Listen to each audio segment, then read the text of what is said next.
السلام عليكم ورحمة الله وبركاته. الحمد لله نحمده ونستعينه ونستغفره ونؤمن به ونتوكل عليه ونعوذ بالله من شرور أنفسنا ومن سيئات أعمالنا من يهده الله فلا مضل له ومن يضلله فلا هادي له ونشهد أن لا إله إلا الله وحده لا شريك له ونشهد أن سيدنا ونبينا مولانا محمد عبده ورسوله أرسله الله بالحق بشيرا ونذيرا وداعيا إلى الله بإذنه وسراجا منيرا. أما بعد فقد قال الله تعالى في كلامه القديم: أعوذ بالله من الشيطان الرجيم بسم الله الرحمن الرحيم خذ من أموالهم صدقة تطهرهم وتزكيهم وصل عليهم إن صلاتك سكن لهم والله سميع عليم. صدق الله العظيم. கண்ணியத்திற்குரிய சிறப்பான இந்த பேரவையின் தலைவர் அவர்களே, சங்கைக்குரிய ஆலிம் பெருமக்களே,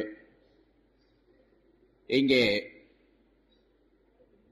நடுநிசியை தாண்டியும் ஆர்வமாக அமர்ந்திருக்கின்ற பெரியோர்களே, சகோதரர்களே, ஜமாஅத்துல் உலமாவின் சார்பாக ஏற்பாடு செய்யப்பட்ட இந்த கூட்டம் நல்ல பல கருத்துக்களை புனிதமான இந்த இரவிலே மக்களுக்கு வழங்குவதற்காக வேண்டி ஏற்பாடு செய்யப்பட்டிருப்பது மிகச்சிறந்த ஒரு அம்சமாகும். இங்கே சிறந்த உலமாக்கள் மூலமாக நல்ல பல தலைப்புகள் கொடுக்கப்பட்டு கருத்துக்கள் சொல்லப்பட வேண்டும் என்பதாக ஏற்படுத்தப்பட்டிருப்பது, அதுவும் குறிப்பாக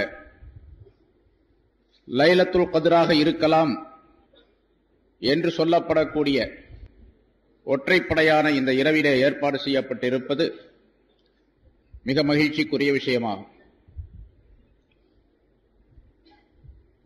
இங்கே எனக்கு கொடுக்கப்பட்டிருக்கக்கூடிய தலைப்பு உங்களுக்கு தெரியும்: வறுமை ஒழிப்பிற்கு இஸ்லாம் கூறக்கூடிய வழிமுறைகள். அது ஜகாத்து பற்றி, சதகாவை பற்றி பேசுமாறு சொல்லப்பட்டிருக்கின்றது. உண்மையிலேயே இஸ்லாம் சொல்லக்கூடிய ஜகாத் சதகா முறைகளை ஒவ்வொரு மனிதரும் மிகச் சரியாக கையாண்டால், நிறைவேற்றினால், வறுமைப்பட்ட மனிதர்கள் எவருமே இருக்க முடியாது சமுதாயத்திலே. அப்படிப்பட்ட ஒரு அற்புதமான திட்டத்தை அல்லாஹ் தஆலா நமக்கு வழங்கி இருக்கின்றான். ரசூலுல்லாஹி ஸல்லல்லாஹு அலைஹி வஸல்லம் அவர்கள் அதை சொல்லி செயல்படுத்தி காட்டி இருக்கின்றார்கள். சஹாபாக்களுடைய வாழ்க்கையிலே அப்படிப்பட்ட ஒரு மறுமலர்ச்சியை, அற்புதமான வாழ்க்கை முறையை நாம் தெரிந்து கொள்ள முடிகின்றது.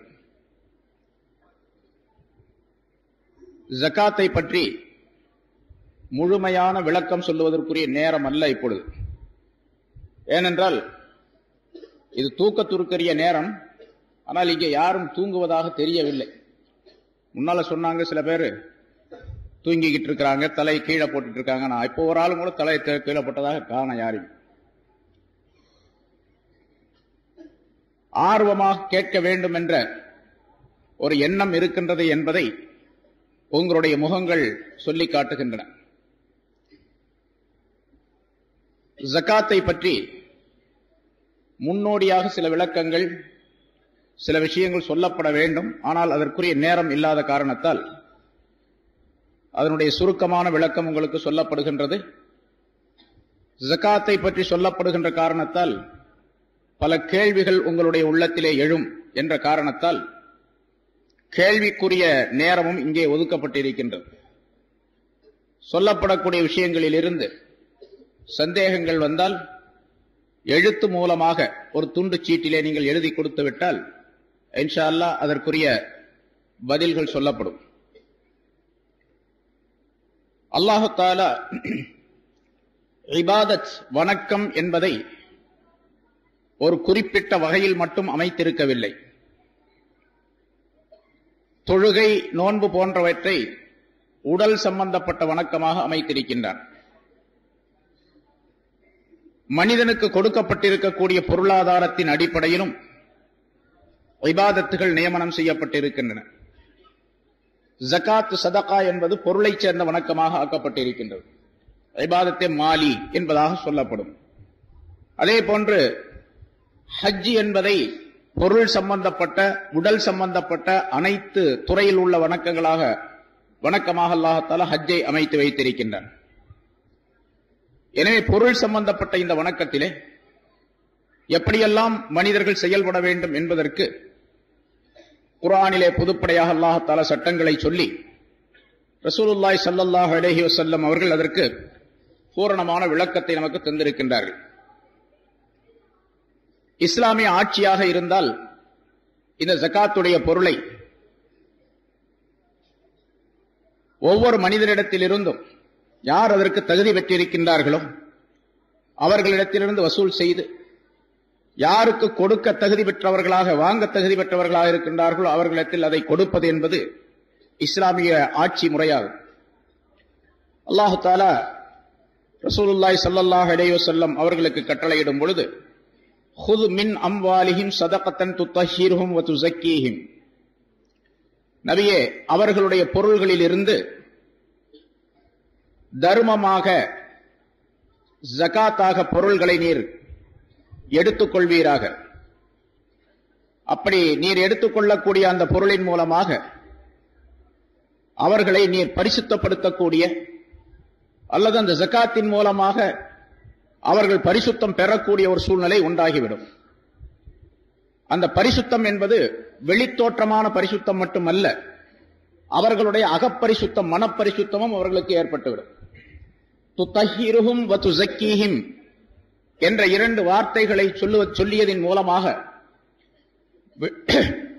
வெளித்தோற்றமான சுத்தமும் அந்தரங்கமான மனப்பரிசுத்தமும் அவர்களுக்கு ஏற்படக்கூடிய வகையை ஜகாத்துடைய பொருளை நீர் பெறுவதன் மூலமாக அவர்களுக்கு ஏற்படுத்தி தருவீராக என்று அல்லாஹ் தஆலா சொல்லுகின்றார். வஸல்லி அலைஹிம், யார் ஜகாத் பொருளை கொடுக்கின்றாரோ அவருக்கு நீர் துஆ செய்வீராக. இன்ன ஸலாத்தக ஸகனுல் லஹும், உம்முடைய துஆ அவர்களுக்கு அமைதியை தரக்கூடியது, நிம்மதியை தரக்கூடியது என்பதாக அல்லாஹ் குறிப்பிடுகின்றார். இந்த ஆயத்திலே ஜகாத்துடைய பொருளை கட்டாயமாக வசூல் செய்ய வேண்டும் என்று அல்லாஹ் தஆலா கட்டளையிடுகின்றார். இஸ்லாமிய ஆட்சி முறையாக இருந்தால் ஒவ்வொரு மனிதரிடத்திலும் எவ்வளவு பொருளாதாரம் இருக்கின்றது என்பதை கணக்கெடுத்து, ஒவ்வொரு மனிதரிடத்திலும் அவருடைய பொருளாதாரத்தை கணக்கெடுத்து அதற்குரிய ஜகாத்தை அவரிடத்திலிருந்து வசூல் செய்வதற்காக வேண்டி சில மனிதர்களை நியமனம் செய்ய வேண்டும் என்பது அல்லாஹ் தஆலாவுடைய கட்டளையாகும். ரசூலுல்லாஹி ஸல்லல்லாஹு அலைஹி வஸல்லம் அவர்கள் அந்த அடிப்படையிலே ஆமிலீன்கள் என்று சொல்லப்படக்கூடிய வசூலகர்களை ஏற்படுத்தி ஒவ்வொருவருடைய சொத்தையும் கணக்கெடுத்தார்கள். அந்த அடிப்படையில் அவர்களிடத்திலிருந்து ஜகாத்தாக வசூல் செய்யப்பட்டது என்ற வரலாற்றை நாம் பார்க்கின்றோம். ஜகாத் என்பது பொருளாதாரம் உடைய மனிதர்களுக்கு அல்லாஹ்வினால் விதியாக்கப்பட்ட கட்டாய கடமையான ஒன்று. கட்டாயமாக ஜகாத் கொடுக்க வேண்டும், அந்த தர்மத்தை கட்டாயமாக நிறைவேற்ற வேண்டும். அது பொருளாதாரம் உடையவர்களுக்கு. பொருளாதாரம் என்று சொன்னால் எவ்வளவு பொருள் இருந்தால் ஜகாத் கொடுக்க வேண்டும் என்பது பற்றி உள்ள சட்டங்கள் எல்லாம் நாம் படித்து தெரிந்திருக்கின்றோம். இருந்தாலும் சில விஷயங்களை நாம் புரிந்து கொள்வதற்காக வேண்டி, தெளிவாக தெரிந்து கொள்வதற்காக வேண்டி திரும்ப திரும்ப அதனை கேட்பது, படிப்பது என்பது கட்டாயமாகும். ஜகாத்துடைய அளவு இருக்கின்றதை அதற்கு நிசாப் என்பதாக சொல்லப்படும். குறைந்தபட்ச அளவு, இவ்வளவு பொருள் இருந்தால் ஜகாத்து கொடுக்க வேண்டும் என்ற விதிமுறை ஏற்படுகின்றது, அதற்கு பெயர் நிசாபு என்பதாக சொல்லப்படும். ஜகாத்துடைய, அதாவது பொருளாதாரத்துடைய மினிமம், குறைந்தபட்ச அளவு. ஜகாத்துடைய பொருள் ரசூலுல்லாஹி ஸல்லல்லாஹு அலைஹி வஸல்லம் அவருடைய காலத்திலே தங்கம், வெள்ளி என்ற இரண்டு வகையான பொருள்கள் புழக்கத்திலே இருந்தன. அது செலாவணியாக அந்த காலத்திலே இருந்தது. அதே போன்று கால்நடைகள் சொத்துக்களாக இருந்தன. பிறகு நிலபுலன்கள் இருந்தன, தோட்டம் துறவுகள், நிலங்கள் என்பவையெல்லாம். பொருள் சம்பந்தப்பட்ட விஷயத்திலே தங்கம் வெள்ளி என்பது அடிப்படையாக ஆக்கப்பட்டிருக்கின்றது. அதை வைத்துத்தான் பொருளை நிர்ணயம் செய்வது மதிப்பிடப்பட்டு இருக்கின்றது. தங்கத்திலே ரசூலுல்லாஹி ஸல்லல்லாஹு அலைஹி வஸல்லம் அவர்கள் சொல்லக்கூடிய அளவை வைத்து 20 மிஸ்கால் என்பதாக ஹதீஸிலே குறிப்பிடப்படுகின்றது. அது ஆய்வாளர்களினுடைய ஆய்வின்படி, அறிஞர்களுடைய ஆய்வின்படி இந்த காலத்திலே உள்ள அளவுக்கு 87.5 கிராம் தங்கம், 87.5 கிராம் தங்கம் ஒருவரிடத்தில் இருந்தால் அதிலிருந்து அவர் ஜக்காத்து கொடுக்க வேண்டும். 87.5 கிராமுக்கு குறைவாக ஒருவரிடத்தில் இருந்தால் அவர் மீது ஜக்காத்து விதியாகாது. 87.5 கிராம் தங்கம் இருக்க வேண்டும். அதாவது 11 சவரனுக்கு அரை கிராம் குறைவாக இருக்கின்றது. இவர் அந்த பொருளில் இருந்து ஜக்காத்து கொடுக்க வேண்டும். 87.5 விட அதிகமாக இருந்தால் முழுமைக்கும் சேர்த்து 2.5%, 40ல் 1 பங்கு ஜக்காத்து கொடுக்க வேண்டும். அதை கவனத்தில் வைத்துக் கொள்ள வேண்டும். ஏன்னா சில பேர் 87.5 கிராமுக்கு மேல இருந்த ஜக்காத்து கொடுக்கணும் என்று சொல்லும் பொழுது அதுக்கு மேல இருக்கிறதுக்கு மட்டும் கொடுத்துறாங்க, அதிகமா இருக்கிறதுக்கு மட்டும். 100 கிராம் ஒருத்தர் தெரிஞ்சுன்னு வச்சுங்க, 87.5 போக மீதி இருக்கக்கூடிய அந்த அளவுக்கு மட்டும் ஜக்காத்து கொடுப்பது என்பதாக நினைத்துக் கொண்டு செயல்படக்கூடியவர்கள் இருக்கின்றார்கள். அப்படி அல்ல. 100 கிராம் இருந்துச்சுன்னு சொன்னா 2.5 கிராம் ஜக்காத்து கொடுக்கணும். 87.5 விட அதிகமாக இருக்கக்கூடிய நேரத்தில் எவ்வளவு இருக்கின்றதோ அவ்வளவுக்கும் சேர்த்து முழுமைக்கும் ஜக்காத்து கொடுக்கப்பட வேண்டும். அதிலிருந்து 2.5% கொடுக்க வேண்டும். இந்த தங்கம் என்பதிலே அது எப்படிப்பட்ட முறையில் அது இருந்தாலும் சரி அதற்கு ஜக்காத்து நிறைவேற்றப்பட வேண்டும். நகைகளாக இருந்தாலும் அல்லது தங்க கட்டியாக இருந்தாலும் பாத்திரங்களாக இருந்தாலும் ஒரு மனிதரிடத்திலே இருக்கக்கூடிய அந்த தங்கத்தில் 87.5 கிராம் அது எப்படிப்பட்ட பொருளாக இருந்தாலும் சரி அதிலிருந்து கொடுக்கப்பட வேண்டும். இமாம் ஷாஃபி ரஹ்மத்துல்லாஹி அலைஹி அவர்கள் இதிலிருந்து ஒரு விதிவிலக்கை சொல்லித் தருகின்றார்கள். பெண்கள் வழக்கமாக அணியக்கூடிய ஆபரணங்கள் அணிகலன்களாக அவர்களிடத்தில் இருந்தால், சாதாரணமாக ஒவ்வொரு நாட்டிலையும் ஒவ்வொரு ஊர்லயும் சில பெண்களுக்கு பழக்கங்கள் இருக்கு. கழுத்துல ஒரு செயின் போட்டிருப்பாங்க, கைகளில் வளையல் போட்டு இருப்பார்கள், காது மூக்குகளிலே ஆபரணங்கள் போட்டு இருப்பார்கள். இப்படி வழக்கமாக அவர்கள் அணியக்கூடிய ஆபரணங்களாக இருந்தால், தங்க நகைகளாக இருந்தால் அதற்கு ஜகாத்து கிடையாது. அணியக்கூடிய இது ஷாஃபி மதஹ்புல தான். அதனால எல்லாருமே ஹனஃபி மதஹ் பூரா ஷாஃபி மதமா மாறி உடனே இப்படி எல்லாம் தந்திரத்தை கையாளுவது என்பதும் கூடாது. அதையும் கவனிக்கணும். ஹனஃபி மதஹபை சேர்ந்தவர்கள் இப்படித்தான் செய்ய வேண்டும். ஷாஃபி மதஹப்காரர்களுக்கு அவர்களுக்கு விதிவிலக்கு உண்டு. இப்படி செய்யறவங்களும் உண்டு. பெஞ்சாதி ஷாஃபியா இருப்பாங்க, கணவர் ஹனஃபியா இருப்பாரு, அல்லது கணவர் ஷாஃபியா இருப்பாரு, பெண் ஜாதி ஹனஃபியா இருப்பாங்க. இப்ப மனைவியா ஷாஃபியாக இருக்கக்கூடிய இந்த கணவரிடத்துல தன்னுடைய பொருளை கொடுத்து வைத்து விட்டு, நகையை கொடுத்து வைத்து விட்டு திரும்ப அந்த ஜக்காத்துடைய காலம், அதாவது வருஷத்திற்கு ஒரு தடவை ஜக்காத்து கொடுக்கப்பட வேண்டும். வருஷத்துக்கு ஒரு தடவை கொடுக்கணும், வயசுக்கு ஒரு தடவை கொடுக்கறது இல்ல. ஏன்னா ஒருத்தர் கேட்டாரு, ஏன் ஜக்காத்து ஹஜ்ரத் ஜக்காத்து வருஷத்துக்கு வயசுக்கு ஒரு தடவையா வருஷத்துக்கு ஒரு தடவையா அப்படின்னு கேட்டாரு. வருஷம் அல்லாஹ் தஆலா தினந்தோறும் செய்ய வேண்டிய சில கடமைகளை ஏற்படுத்தி இருக்கின்றான். ஆண்டுக்கு ஒரு தடவை செய்ய வேண்டிய சில கடமைகளை ஏற்படுத்தி இருக்கின்றான்.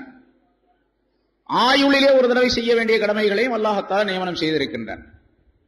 ஜக்காத்து, நோன்பு என்பதெல்லாம் ஒவ்வொரு ஆண்டும் அது கடைபிடிக்கப்பட வேண்டியவை, கட்டாயமாக செய்ய வேண்டியவை. சரி, இப்போ ஷாஃபி மதஹபை சேர்ந்தவர்களுக்கு சில விதிவிலக்கு உண்டு. பெண்கள் வழக்கமாக அணியக்கூடிய ஆபரணங்களுக்கு ஜக்காத் என்பது கிடையாது. ஆனா எவ்வளவு அணிய வேண்டும் என்று நாட்டினுடைய வழக்கம் இருக்கின்றதோ அதை நாம் தெரிந்து கொள்ள வேண்டும். அந்த முறைப்படிக்கு அதற்கு ஜக்காத் விதிவிலக்கு உண்டு என்பதை நாம் கவனித்துக் கொள்ள வேண்டும். அதனால எல்லா நகைகளையும் தூக்கி போட்டுக்கிட்டு இதுக்கு ஜக்காத்து கிடையாது என்பதாக நினைத்தால் அல்லாஹுக்கு தெரியும் இவங்க வழக்கமா போட்டுக்கிட்டு இருக்கக்கூடிய நகை எவ்வளவு, இவங்க எவ்வளவு தந்திரம் செய்கின்றார்கள் என்று அல்லாஹுக்கு தெரியும். அதனால அல்லாஹ் தஆலாவுடைய அந்த பிடியிலிருந்து அவர்கள் விடுபட்டு விட முடியாது. அதை நன்றாக நாம் நினைவில் வைத்துக் கொள்ள வேண்டும். சரி, இப்போ தங்கத்திலே 87.5 கிராம் இருந்தால் ஜக்காத் வாஜிபா. அது தங்கமாக கொடுத்தாலும் சரி, அல்லது அதனுடைய விலையை மதிப்பிட்டு அதிலிருந்து 40 ஒரு பங்கு, 100 கிராம் மதிப்புள்ள தங்கம் ஒரு இடத்தில் நகைகளாக இருக்கின்றன. அது எவ்வளவு விலை மதிப்பு பெறுகின்றதோ அதிலிருந்து 40 ஒரு பங்கு, 2.5% ஜகாத்து கொடுத்து விட வேண்டும். வெள்ளியாக இருந்தால் ஸல்லல்லாஹு அலைஹி வஸல்லம் அவருடைய ஹதீஸிலே 200 திர்ஹங்கள் என்பதாக சொல்லப்பட்டு இருக்கின்றது. அது இன்றைய கணக்குப்படிக்கு 612.5 கிராம் வெள்ளி. 612.5 கிராம் ஒருவரிடத்தில் வெள்ளி இருந்தால் அதிலிருந்து ஜகாத்து வாஜிப், அதாவது 2.5% கொடுக்கப்பட வேண்டும். இப்போ நம்ம நாட்டில் இருக்கக்கூடிய எல்லா நாடுகளிலும் இப்போ நோட்டுகள், செலாவணி, கரன்சிகள் இருக்கின்றன. ஒவ்வொரு நாட்டிலும் ஒவ்வொரு விதமான பணம் புழக்கத்திலே இருக்கின்றது. ரசூலுல்லாஹி ஸல்லல்லாஹு அலைஹி வஸல்லம் அவருடைய காலத்திலே இருந்து 2 விதமான பொருள்கள் தான், நாணயங்கள் தான் இருந்தன, நோட்டுகள் கிடையாது. தங்கம், வெள்ளி, தீனார், திர்ஹம் என்ற பெயரிலே அந்த தங்கமும் வெள்ளியும் செலாவணிகளாக இருந்து வந்தன. அதற்கு பிறகு இப்படி மூட்டை மூட்டையாக அந்த நாணயங்களை சுமக்க முடியவில்லை என்ற காரணத்தால் அதனுடைய மதிப்பீட்டுக்கு நோட்டுகள் செய்ய ஆரம்பித்தார்கள். அரசாங்கத்தின் மூலமாக அது வெளியிடப்பட்டது. இப்ப அது காலம் முழுவதும் நடைபெற்றுக் கொண்டு இருக்கின்றது. அந்த நோட்டுடைய மதிப்பு 1 ரூபாய், 2 ரூபாய், 5 ரூபாய், 10, 1000, 10,000 ரூபாய் எண்ணுள்ள ரூபாயும் சில நாடுகளிலே இருக்கின்றன. நம்ம நாட்டில் 500ஓட சரி. சில நாடுகள்ல 1000 உண்டு, 5000 உண்டு, 10,000 உண்டு, இப்படி எல்லாம் இருக்குது. இது அந்த தங்கத்தையும் வெள்ளியும் வைத்து மதிப்பீடு செய்யப்பட்டு அந்த நோட்டுகள் தயார் செய்யப்படுகின்றன. இப்ப நம்முடைய செலாவணி நோட்டுகள், பணங்கள் இருக்கின்றனவே, இதற்கு அந்த 612.5 கிராம் வெள்ளி இருக்கின்றதே, அதனுடைய மதிப்புக்கு ஒருவரிடத்தில் பொருள் இருந்தால் அவர் மீது ஜகாத் வாஜிபாகும். 1 கிலோ வெள்ளி 7000 ரூபாய் வச்சுங்க. 1 கிலோ வெள்ளி 7000 ரூபாய் என்று சொன்னால் 612 கிராம் வெள்ளி எவ்வளவு விலை ஆகின்றதோ அந்த அளவுக்கு ஒருவரிடத்தில் பணம் இருந்தால் அவர் மீது ஜகாத் வாஜிபாகும்.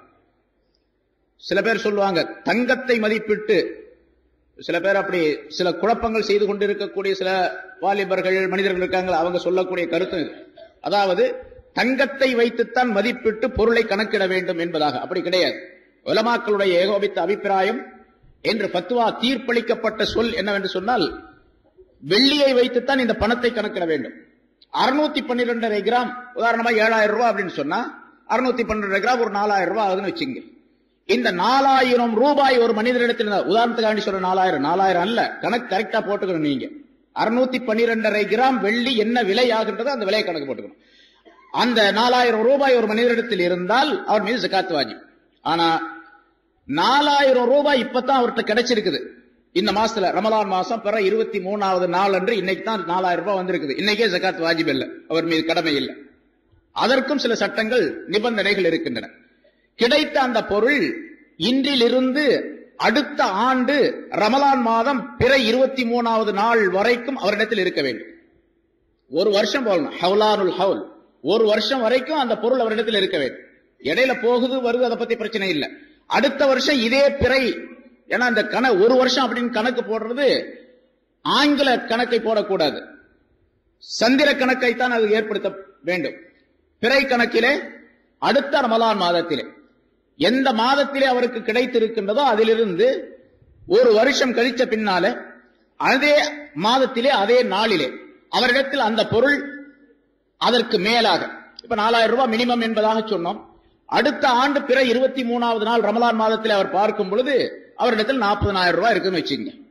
இப்ப 40,000 ரூபாய்க்கு ஒரு 1000 ரூபாய் ஜகாத்து கொடுக்கணும். இந்த வருஷம் இப்ப 4000 ரூபாய் இருந்துச்சு, அவர் ஒரு வியாபாரம் செய்தார், அதிலே பொருள் பெருகியது. அடுத்த ஆண்டு பார்க்கும் பொழுது 40,000 ரூபாய் இருக்கிறது என்று சொன்னால் அதிலிருந்து அவர் ஜகாத்து கொடுக்க வேண்டும்.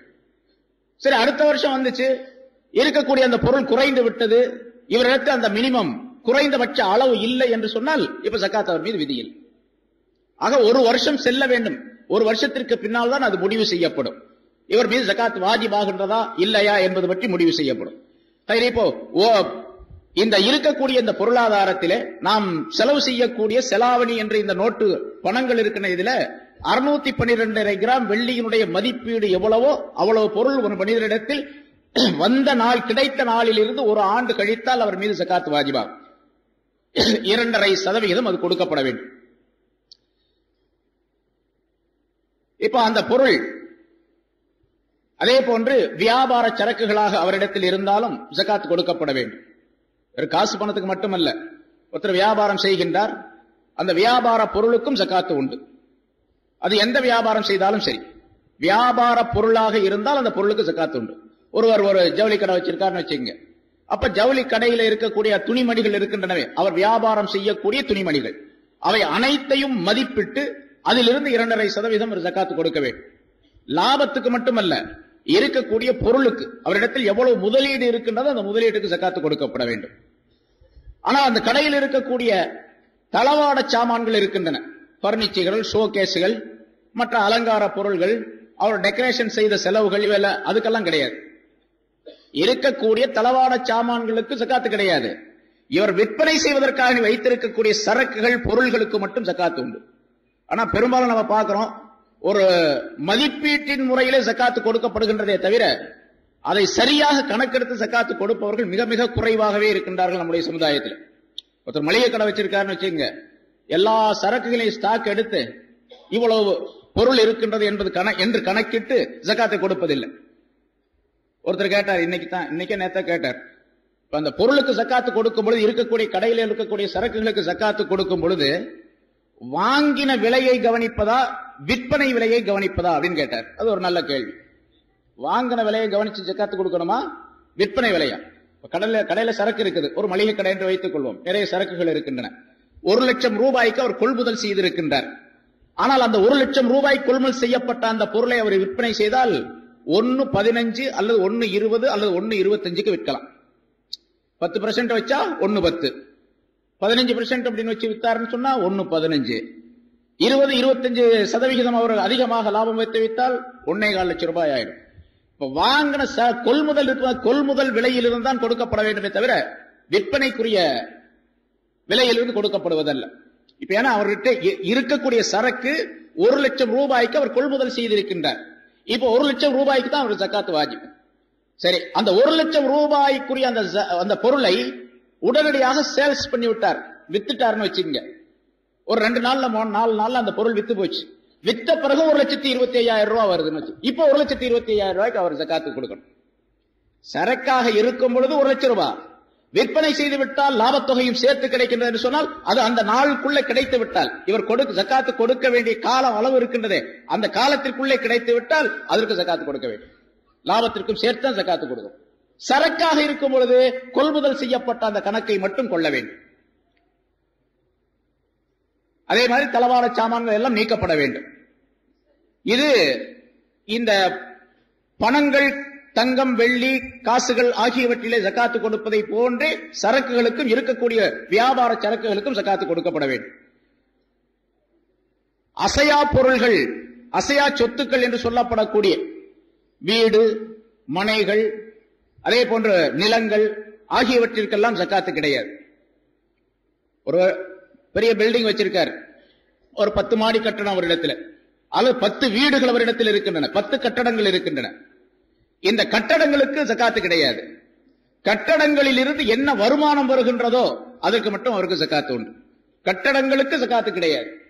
அதே போன்று ஒரு நிலம் வைத்திருக்கின்றார், அந்த நிலம் எவ்வளவு எத்தனை ஏக்கராக இருந்தாலும் சரி, நிலத்திற்கு ஜகாத்து கிடையாது. நிலத்திலிருந்து என்ன பொருள் விளைந்து வருகின்றதோ அதற்கு ஜகாத். ஆனா அந்த ஜகாத்து தனியானது. அது இந்த 2.5% அப்படிங்கிறது அல்ல.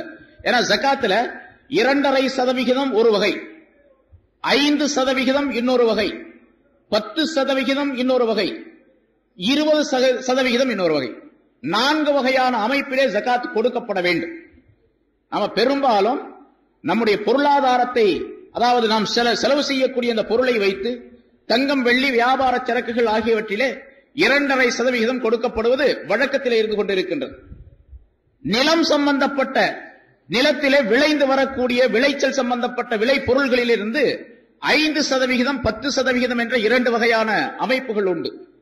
அதே போன்று ஒரு மனிதனுக்கு நிலத்திலிருந்து கிடைக்கக்கூடிய புதையல்கள் இருக்கின்றன. அவருடைய நிலத்தில் எதிர்பாராமல் நிலத்திலிருந்து வரக்கூடிய பொருள்கள், இந்த புதையல்கள் என்பதாக சொல்லப்படும். நிலத்திலே புதைந்து கிடக்கக்கூடிய பொருள்கள், கனிம பொருள்கள்.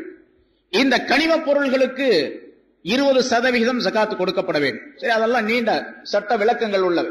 நமக்கு வழக்கத்திலே உள்ளது 2.5% ஜகாத் கொடுக்கப்படக்கூடிய தங்கம், வெள்ளி, வியாபார சரக்குகள் போன்றவற்றிலே நாம் முறையாக அந்த ஜகாத்தை செலுத்தினால் அல்லாஹ் தஆலா சொல்லுவதை போன்று வறுமை ஒழிப்புக்கு மிகச்சிறந்த சாதனமாக அல்லாஹ் தஆலா இந்த ஜகாத்துடைய அமைப்பை ஆக்கி வைத்திருக்கின்றான். ஒவ்வொருவரும் தம்முடைய பொருளாதாரத்திற்கு உரிய முறையிலே ஜகாத் என்பதை நிறைவேற்றிவிட்டால் இன்ஷா அல்லாஹ் எந்த மனிதரும் ஏழையாக இருக்க முடியாது. எந்த மனிதரும் சமுதாயத்திலே ஏழை என்பவர் இருக்க முடியாது. நம்முடைய சமுதாயத்தினுடைய தேவைகள் அனைத்தையும் முழுமையாக நிறைவேற்றுவதற்கு, எல்லா விதமான நன்மைகளையும் அதன் மூலமாக நிறைவேற்றிக் கொள்வதற்கு உரிய வழிவகைகளை அல்லாஹ் தஆலா ஜகாத்தின் மூலமாக அமைத்து வைத்திருக்கின்றான். ஜகாத் என்பது இப்பொழுது சொல்லப்பட்ட அமைப்பிலே நிறைவேற்றப்பட வேண்டும். அதே நேரத்தில் ஜகாத் சம்பந்தமாக ஏராளமான விளக்கங்கள் இருக்கின்றன. இப்போ வியாபாரம் சம்பந்தப்பட்ட சில விளக்கங்கள் சொன்னோம். அதிலே வியாபாரம் செய்வதிலே பல்வேறு வகைகள், பல்வேறு முறைகள் இன்று உலக அரங்கிலே இருந்து கொண்டிருக்கின்றன. வியாபாரத்திலே எப்படி நாம் செயல்படுகின்றோம், எப்படி வியாபாரம் செய்கின்றோம் என்ற முறையை பொறுத்து ஆலிம்களிடத்தில் கேட்டு அந்த அவருக்கு இருக்கக்கூடிய அந்த முறை, எந்த முறையிலே அவர் வியாபாரம் செய்கின்றாரோ அந்த வியாபாரத்தில் இருந்து, அவருக்கு கிடைக்கக்கூடிய பொருள்களில் இருந்து எவ்வளவு ஜகாத்து கொடுக்கப்பட வேண்டும் என்பதை நல்ல ஆளுங்களிடத்தில் கேட்டு தெரிந்து அந்த ஜகாத்தை முழுமையாக நிறைவேற்றக்கூடிய தன்மையை நாம் உண்டாக்கி கொள்ள வேண்டும். ஏனென்றால் ஒரு வியாபாரம் தனிமையாக செய்வதும் உண்டு, கூட்டாக செய்வதும் உண்டு. ஷேர் என்பதாக சொல்லப்படக்கூடிய பங்குதாரர்கள் பல பேர் சேர்ந்து ஒரு வியாபாரத்தை செய்கின்றார்கள். 2 பேர் வச்சுங்க, 2 பேர் ஒரு வியாபாரத்தை செய்கின்றார்கள். ஒருவர் கொஞ்சம் பொருள் அதிலே போட்டு இருக்கின்றார், மற்றொருவர் இன்னும் சில பொருள்களை அவர் போட்டிருக்கின்றார். உதாரணமாக ஒரு 1,00,000 ரூபாய் பெருமான ஒரு வியாபாரம் செய்யப்படுகின்றது. அதிலே ஒருவருடைய பங்கு 50,000 ரூபாய், இன்னொருவருடைய பங்கு 50,000 ரூபாய் என்று சொன்னால் அந்த வியாபாரத்தில் இருவருக்கும் சமமான உரிமை உண்டு. இப்பொழுது இருவரும் சமமாக இருக்கக்கூடிய பொருள்களில் இருந்து ஜகாத்து கொடுக்க வேண்டும். 2 பேர் போட்டிருக்கிறாங்க, ஆளுக்கு பாதி பாதி என்ற நிலையிலே அவருடைய அந்த பொருளாதாரம் இருந்தால் சரியாக ஆளுக்கு பாதியாக அந்த ஜகாத்தை கொடுக்க வேண்டும். இருக்கக்கூடிய பொருள்களுக்கு அவருக்கு கிடைத்த லாபத்திலிருந்து அது தனி விஷயம். அவர்களிடத்திலிருந்து இருக்கக்கூடிய சொத்துக்கள், பொருள்களுக்கு வேறு விஷயம். இருக்கக்கூடிய சரக்கிலே 2 பேரும் சமமானவர்களாக இருந்தால் சமமாக ஜகாத்து கொடுக்க வேண்டும். சரி, ஒருத்தர் 75,000 ரூபாய் போட்டு இருக்கின்றார், இன்னொருவர் 25,000 ரூபாயை முதலீடு செய்திருக்கின்றார் என்று வைத்துக் கொண்டால் அவருடைய விகிதாச்சாரப்படி அந்த ஜகாத்து கொடுக்கப்பட வேண்டும். 25,000 ரூபாய் முதலீடு செய்தவர் 1/4 பங்குக்கு உரியவர், 75,000 முதலீடு செய்தவர் 3/4 பங்குக்கு உரியவர். எனவே அவருடைய அந்த சதவிகிதத்துக்கு தக்கவாறு அவர் ஜகாத்தை கொடுத்து விட வேண்டும். இதுவெல்லாம் எப்படி அவர் முதலீடு செய்திருக்கின்றார் என்பதை வைத்து அந்த ஜகாத் நிறைவேற்றப்பட வேண்டும் என்பது சட்டமாகும்.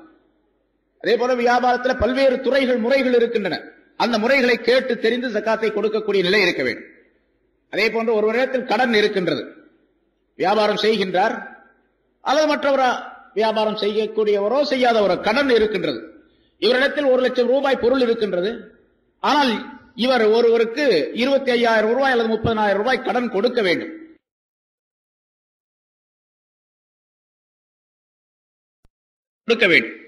ஒருவர் வியாபாரியாக இருக்கின்றார். வியாபாரிகள் பெரும்பாலும் கடன் கொடுக்கல் வாங்கல் என்பது சர்வசாதாரணமாக தொடர்ந்து நடைபெறக்கூடிய ஒரு விஷயம். வியாபாரம் சம்பந்தப்பட்ட விஷயத்திலே வியாபாரம் செய்கின்றார். இவர் கொடுக்க வேண்டிய கடன் இருக்கின்றது, இவருக்கு வர வேண்டிய நிலுவையும் கடன்களும் இருக்கின்றன. இந்த நிலையிலே இவர் எப்படி ஜகாத்து கொடுப்பது என்றால் அந்த கடன் தொகையை பொறுத்து அதனுடைய முறைகளை நாம் கணக்கிட வேண்டும். ஜகாத் வியாபாரம் செய்யக்கூடிய ஒரு மனிதர், இவருக்கு ஒரு 50,000 ரூபாய் வெளியிலிருந்து கடன் வர வேண்டியது இருக்கின்றது என்று வைத்துக் கொள்வோம். கடன் வர வேண்டியது இருக்கின்றது. இவரிடத்தில் இருக்கக்கூடிய சரக்குகள் 1,00,000 ரூபாய் இருக்கின்றது என்றால் இவர் வர வேண்டிய அந்த கடனையும் சேர்த்து கணக்கிட்டு 1,50,000 லட்சம் ரூபாய்க்கு ஒரு ஜகாத்து கொடுக்க வேண்டும். அதே நேரத்திலே இவர் கொடுக்க வேண்டிய கடன் இருக்கின்றது, இவர் அடுத்தவருக்கு கடன் கொடுக்க வேண்டும், அது ஒரு 25,000 ரூபாய் இருக்கின்றது என்று வைத்துக் கொள்வோம்.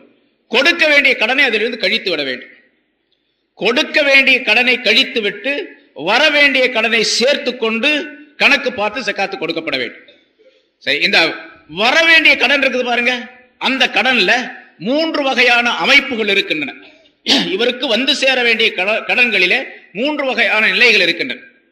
சில பேர் கடன் கொடுத்திருப்பார், அந்த கடன் நிச்சயமாக வந்து சேரும் என்ற எண்ணம் உறுதி இவரிடத்தில் இருக்கின்றது. ஏனென்றால் கடன் கொடுத்ததற்காக வேண்டி அவர் எழுதி வாங்கி இருக்கின்றார், அல்லது நம்பிக்கையான ஒரு மனிதரிடத்தில் கடன் கொடுத்திருக்கின்றார். கொடுக்கப்பட்ட அந்த கடன் நிச்சயமாக வந்து சேரும் என்ற உறுதியான எண்ணம் அவருக்கு இருந்தால், உறுதியான நிலை இருந்தால், அந்த கடனுக்கு பேர் தைன கவி, உறுதியான கடன், நிச்சயமாக அது வந்து சேர்ந்து விடும் என்ற நம்பிக்கை அவருக்கு உண்டு. இப்ப அந்த கடனுக்கும் சேர்த்து இவர் ஜகாத்து கொடுக்க வேண்டும். இவருக்கு வர வேண்டிய அந்த கடனுக்கும் சேர்த்து ஜகாத்து கொடுக்க வேண்டும். இன்னொரு கடன் இருக்கிறது, தைன முத்தவசித், நடுநிலையான கடன் என்பதாக சொல்லப்படும்.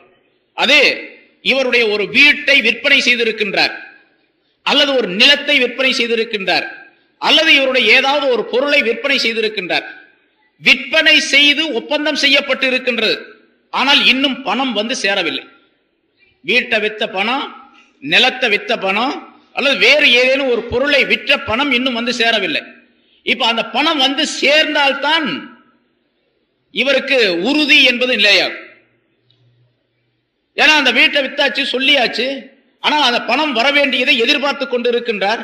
கடைசி நேரத்தில் அவர் வேணான்னு சொன்னாலும் சொல்லிடுவார், வாங்கின இந்த நம்ம செய்த ஒப்பந்தத்தை ரத்து பண்ணிடுவோம், உங்களுக்கு எவ்வளவு நஷ்டமாகுதோ அதை தந்துடுறேன் என்பதாக சொல்லி அதை ரத்து செய்யக்கூடிய சூழ்நிலை ஏற்படும். இப்ப வீட்டை விற்ற பணம், நிலத்தை விற்று இன்னும் வர வேண்டிய பணம் இருந்தால் அதற்கு பேர் தைன முத்தவசித் என்பதாக சொல்லப்படும். இப்ப அந்த பணம் எப்பொழுது இவரிடத்தில் வருகின்றதோ அப்பொழுதுதான் இவருக்கு ஜகாத்து வாஜிப். ஒரு வீடு இருக்குதுங்க, வீடு 10 லட்சம் ரூபாய் வரும். வீடாக இருக்கும் பொழுது இவருக்கு ஜகாத்து வாஜிப் இல்லை, கடமை இல்லை. அந்த வீட்டை விற்பனை செய்து விட்டார், 10 லட்சம் ரூபாய்க்கு வித்துட்டார். ஆனா விற்ற பணம் இன்னும் வந்து சேரவில்லை. பணம் வந்து சேராத வரைக்கும் இவருக்கு ஜகாத்து கடமை இல்லை. எப்பொழுது பணம் வந்து இவரிடத்தில் சேர்ந்து விடுகின்றதோ அப்பொழுது ஜகாத்து கடமையாகும். இதுக்கு பேர் தைன முத்தவசித் என்பதாக சொல்லப்படும். இன்னொரு கடன் தைன லாயிஃப், பலவீனமான கடன் அப்படின்னு சொல்லப்படும். அது ஒரு மனிதருக்கு கடன் கொடுத்திருக்கின்றார், அதுக்கு சாட்சி எல்லாம் கிடையாது, நம்பிக்கை மேல கொடுத்தாரு, ஆனா அந்த ஆள் கொடுக்கவே இல்லை. கடனை வாங்கி 5 வருஷம் ஆச்சு, இன்னும் கொடுக்கவே இல்லை. இப்ப அந்த கடன் வரும் என்ற நம்பிக்கை இவருக்கு கிடையாது, அதிகபட்சமான நம்பிக்கை வரும் என்று கிடையாது. அது ரொம்ப நாள் ஆகிப்போச்சு. இப்பொழுது அப்படிப்பட்ட கடன், அந்த கடன் இருக்கு, அதுக்கு பேர் தைன லாயிஃப். அவர் கொடுத்தால் எப்பொழுது கொடுக்கின்றாரோ அந்த காலத்தில் அது அந்த பொருளுக்கு இவருக்கு ஜகாத் வாஜிபா. எப்பொழுது கொடுக்கின்றாரோ அந்த நேரத்தில் தான் ஜகாத். அது வரைக்கும் இது அவருடைய பொருள் அல்ல, ஏன்னா ஆதாரம் இல்லை, சாட்சி இல்லை, அவர் கொடுப்பார் என்ற நம்பிக்கையும் இல்லை. கொடுத்து விட்டால் கொடுத்த பிறகு ஜகாத் வாஜிபா அந்த பொருளின் மீது, இல்லாவிட்டால் ஜகாத் வாஜிப் இல்லை. அதே போன்றுதான் ஒரு கணவன் மனைவிக்கு மகருடைய தொகை தர வேண்டும். மகர், ஏன்னா மகருங்கிறது உடனடியாக கொடுக்கப்பட வேண்டிய ஒன்று, ஆனால் உடனடியாக கொடுக்கவில்லை. மகர் தொகையை வைத்து கணவன் நிக்காஹ் செய்திருக்கின்றான், ஆனால் கணவன் இன்னும் அந்த மகர் தொகையை தரவில்லை. இப்பொழுது மகர் என்பது ஒரு கணிசமான தொகையாக இருக்கின்றது என்று வைத்துக் கொள்வோம். ஒரு 50,000 ரூபாய் மகர் வச்சு கல்யாணம் பண்ணியிருக்கார். இப்ப மனைவிக்கு அந்த பொருள் கொடுக்கப்பட வேண்டியது. மனைவியுடைய சொத்து ஒரு 50,000 ரூபாய் கணவனிடத்தில் இருக்கின்றது, மகர் தொகையாக இருக்கின்றது. கணவன் கொடுத்தால் இப்பொழுது ஜகாத் வாஜிப். கொடுக்கின்ற வரைக்கும் இந்த பெண் மீது ஜகாத், அந்த பொருளுக்கு ஜகாத் வாஜிப் கிடையாது. மகர் தொகை ஒரு 50,000 ரூபாய் கணவன் கொடுக்க வேண்டும், ஆனா என்ன கொடுக்கல. கொடுத்தா தான் ஜகாத் வாஜிப், எப்ப கொடுக்கிறாரோ அப்பதான். இது தைன லாயிஃப், பலவீனமான கடன் என்பதாக இதற்கு பெயர் சொல்லப்படும். அதே போன்றுதான் தொழிலாளர்கள், அரசாங்க ஊழியர்களாக இருக்கக்கூடியவர்கள் நம்முடைய நாட்டில் பிராவிடன்ட் ஃபண்ட் என்பதாக ஒரு தொகையை ஒதுக்கி வைக்கின்றார்களே. ஒரு அரசாங்க ஊழியராக இருக்கக்கூடியவருக்கு பிராவிடன்ட் ஃபண்ட் என்பதாக ஒரு தொகையை அரசாங்கத்திலே அதை பிடித்தம் செய்து கொள்ளுகின்றார்கள். இவர் எப்போது பணியிலிருந்து ஓய்வு பெறுகின்றாரோ அந்த நேரத்தில் அந்த தொகை தரப்படுகின்றது, அல்லது வேறு ஏதாவது இக்கட்டான நேரத்தில் அந்த தொகை தரப்படுகின்றது. இந்த பிராவிடன்ட் ஃபண்ட் என்பதும் கூட தைன லாயிஃப் என்பதிலே சேர்ந்தது என்பதாக கணக்கிடுகின்றார்கள். ஆனா இப்போ அரசாங்கத்தினுடைய முறைப்படிக்கு வெளிநாடுகளிலே தனியார் நிறுவனங்களிலும் கூட இந்த பிராவிடன்ட் ஃபண்ட் என்பது பிடித்தம் செய்யப்படுகின்றது. அவர்களுக்கு ஒரு பெரும் தொகையாகிறது, அவர்கள் பணியில் இருந்து விடுபடக்கூடிய நேரத்திலே கிடைத்து விடுகின்றது. இது உறுதியாக கிடைக்கின்றது என்ற நம்பிக்கை முழுமையாக இருந்தால் அது உறுதியான கடனிலே சேரும். அல்லது அரசாங்கத்திலே இப்படி ஒரு நிலை இருக்கின்றது என்று வைத்துக் கொள்வோம். அந்த பிராவிடன்ட் ஃபண்ட்ல 2 விதமான நிலை வரும். உறுதியான கடனாகவும் ஆகலாம், பலவீனமான கடனாகவும் அது மாறலாம். உறுதியான கடன் என்பது அந்தந்த இந்த இரண்டு நிலைகளும் அரசாங்கத்தை பொறுத்து உள்ளது. ஒரு அரசாங்கத்தில் இப்படி சட்டம் இருக்கின்றது, பிராவிடன்ட் ஃபண்ட் என்று ஒவ்வொருவருக்கும் ஒரு தொகை ஒதுக்கப்படுகின்றது. ஆனால் அது ஏதாவது இந்த நாட்டுக்கு ஆபத்தான நிலை ஏற்படக்கூடிய நேரத்திலே இந்த பிராவிடன்ட் ஃபண்ட் என்பதை உரியவருக்கு தரப்பட மாட்டாது. அது போர் நிதிக்காக வேண்டி சேர்க்கப்படும், அரசாங்கத்தினுடைய வேறு காரியங்களுக்கு உபயோகப்படுத்தப்படும் என்ற நிலை அரசாங்கத்தினுடைய உத்தரவாக இருந்தால் அப்பொழுது அது பலவீனமாக கடனை சேர்ந்தது. எப்ப வருதோ அப்பதான் கொடுக்கணும், ஏன்னா அது உறுதி கிடையாது. ஆனால் ஒரு அரசாங்கத்தில் இப்படி இருக்கின்றது, நிச்சயமாக அந்த பிராவிடன்ட் ஃபண்ட் என்பது அந்த மனிதரை சார்ந்ததுதான், அது அரசாங்கத்தை எந்த வகையிலும் சாராது. எந்த நிலை ஏற்பட்டாலும் அரசாங்கம் அந்த பொருளை எடுத்துக்கொள்ளாது என்ற நிலை இருந்தால் அப்பொழுது உறுதியான கடன் என்பதிலே சேரும். அந்த பொருளுக்கும் சேர்த்து இவர் ஜகாத்து கொடுக்க வேண்டும். ஏன்னா இவருடைய பொருள் தான் அது, அரசாங்கத்தின் மூலமாக அது பாதுகாத்து வைக்கப்பட்டு இருக்கின்றது. இப்ப கடன் என்பதிலே இப்படிப்பட்ட நிலைகள், இப்படி ஏராளமான விளக்கங்கள் அந்த கடன் சம்பந்தப்பட்ட விஷயத்தில் இருக்கின்றன. சந்தேகம் வரக்கூடியவர்கள் அந்த முறையை கேட்டு தெளிவுபடுத்திக் கொள்ள வேண்டும். இப்போது ஜகாத் என்ற இந்த அமைப்பு இருக்கின்றது, இது மனிதனுடைய இங்க என்ன எனக்கு தலைப்பு என்னன்னு கேட்டா, வறுமை ஒழிப்பிற்கு ஜகாத்தின் பங்கு. ஜகாத்து எந்த அளவுக்கு வறுமை ஒழிப்புக்கு பயன்படுகின்றது அப்படின்னு. இந்த ஜகாத்து யாருக்கு கொடுக்க வேண்டும், யாருக்கு கொடுக்க வேண்டும் என்ற சட்டத்தையும் அல்லாஹ் தஆலாவே குர்ஆனின் மூலமாக சொல்லித் தருகின்றான். ஜகாத்து கொடுக்கப்பட வேண்டும் என்பது ஒரு சட்டம், யாருக்கு கொடுக்க வேண்டும் என்பது இன்னொரு சட்டம். எல்லா மனிதர்களுக்கும் கொடுத்து விடுவதல்ல, எல்லா காரியங்களுக்கும் ஜகாத்துடைய பொருளை கொடுத்து விடக்கூடாது.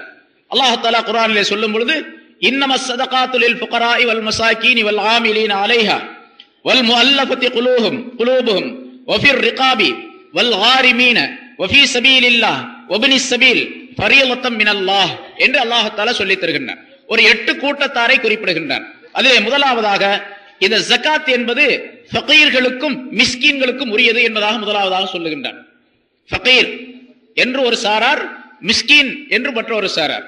ஃபகீர் என்றால் யார், மிஸ்கீன் என்றால் யார் என்பதற்கு தனித்தனி விளக்கங்கள் நிறைய இருக்கின்றன. இமாம் அபூ ஹனீஃபா ரஹ்மத்துல்லாஹி அலைஹி அவர்கள் சொல்லுகின்றார்கள், ஃபகீர் என்று சொன்னால் இந்த நிசாப் என்று சொன்னோமே ஜகாத்துடைய மினிமம் தொகை, குறைந்தபட்ச தொகை, அதை விட குறைவாக உள்ளவர். இப்ப 4000 ரூபாய் கணக்கு சொல்றோம், 612 கிராம் வெள்ளி என்பதாக சொன்னோம். அதை விட குறைவாக ஒரு இடத்தில் பொருள் இருக்கின்றது, ஒரு 1000 ரூபாய் இருக்குது, 500 ரூபாய் இருக்குது, 2000 ரூபாய் இருக்குது, இவருக்கு பேர் ஃபகீர். மிஸ்கீன் என்று சொன்னால் அன்றன்றைக்கு சம்பாதித்து சாப்பிடக்கூடியவர், அவரிடத்தில் பொருள் எதுவுமே கையில் இருப்பதில்லை, அன்னைக்கு சம்பாதிப்பாரு சாப்பிடுவார், அவ்வளவுதான், இவருக்கு பேர் மிஸ்கீன். இது அபூ ஹனீஃபா ரஹ்மத்துல்லாஹி விளக்கம். இமாம் ஷாஃபி ரஹ்மத்துல்லாஹி இதுக்கு மாத்தமா சொல்றாங்க. இப்ப ஃபகீருக்கு என்ன விளக்கம் சொன்னோமோ அது மிஸ்கீனுக்கு சொல்லக்கூடிய விளக்கத்தை ஃபகீருக்கும் இமாம் ஷாஃபி ரஹ்மத்துல்லாஹி சொல்லுகின்றார்கள். ஃபகீர் என்று சொன்னால் அன்றாடம் சம்பாதித்து சாப்பிடக்கூடிய மனிதர். மிஸ்கீன் என்று சொன்னால் குறைந்தபட்ச பொருள் இருக்கின்றதே, நிசாப் இருக்கிறது, அதை விட குறைவாக பொருள் உள்ள மனிதர். எப்படியோ ஜகாத்து கொடுப்பதற்கு பொருள் இல்லாத மனிதர் அவர், அந்த அளவுக்கு பொருள் கிடையாது. இவருக்கு பேர் தான் ஃபகீர் மிஸ்கீன் என்பதாக சொல்லப்படும். இவங்க 2 பேர், ஃபகீர் ஒருவர், மிஸ்கீன் ஒருவர், இவருக்கு கொடுக்க வேண்டும். மூன்றாவதாக வல் ஆமிலீன அலைஹா, அந்த ஜகாத்தை வசூல் செய்யக்கூடிய மனிதர்கள். ஜகாத்தை வசூல் செய்வதற்காக வேண்டி, ஜகாத்துடைய பொருளை பாதுகாப்பதற்காக வேண்டி ஏற்படுத்தப்பட்ட மனிதர்களுக்கு பேர் ஆமில் என்பதாக சொல்லப்படும். ஸல்லல்லாஹு அலைஹி வஸல்லம் அவர்கள் ஜகாத்துடைய இந்த சட்டம் வந்த பின்னாலே சில மனிதர்களை நியமனம் செய்து, சஹாபாக்களை நியமனம் செய்து, ஒவ்வொரு வீடாக சென்று அவரிடத்தில் எவ்வளவு சொத்துக்கள் இருக்கின்றன, இந்த சொத்து கணக்கெடுப்பு இருக்குது பாருங்க, இப்ப அரசாங்கத்துல செய்யறாங்க.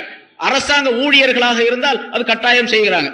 அதிலும் குறிப்பாக ஆட்சியாளர்களாக இருந்தால், அமைச்சர்களாக இருந்தால் அவர்களுடைய பொருள்கள் மதிப்பிடப்படுகின்றன, எவ்வளவு சொத்து இருக்குது அப்படின்ட்டு. அது ஊழல் செய்யறது வேற வகை, ஆனா அரசாங்கத்துடைய சட்டம் எப்படி இருக்கின்றது, அமைச்சராக வரக்கூடியவர் அவருடைய சொத்து கணக்கு கொடுக்க வேண்டும். அதே போன்று ஒருத்தர் சட்டமன்ற உறுப்பினராக இருந்தால் அவருடைய சொத்து கணக்கு கொடுக்கப்பட வேண்டும் அரசாங்கத்துக்கு. அதே போல ஸல்லல்லாஹு அலைஹி வஸல்லம் அவர்கள் அதனை ஏற்படுத்தி வைத்தார்கள். இந்த முறை ஏற்படுத்தப்பட்டது இப்பொழுது அரசாங்கத்தின் மூலமாக அல்ல, ரசூலுல்லாஹி ஸல்லல்லாஹு அலைஹி வஸல்லம் அவர்களுக்கு அல்லாஹ் தஆலா சொல்லி அந்த சட்டத்தை ஏற்படுத்தி தந்தார்கள்.